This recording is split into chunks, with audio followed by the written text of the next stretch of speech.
kuya ng plywood. At ngayon, uuwi na kami sa aming bahay. Thank you, tatay. Ito, ang kuya ko. Yan siya, guys. Pauwi na kami.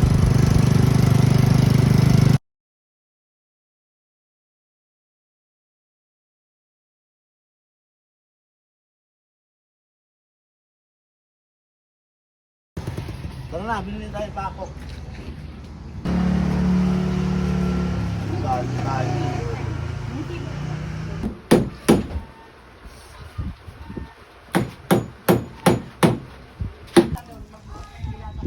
Matatapos na yung pintuan namin sa CR.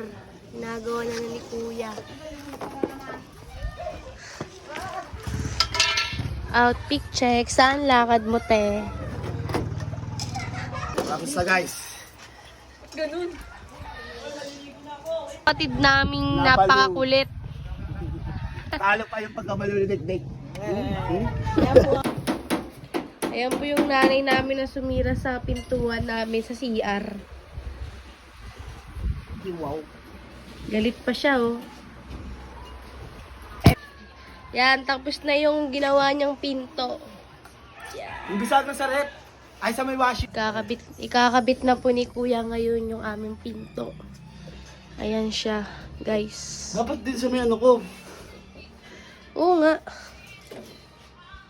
Ito po yung pintuan namin, oh.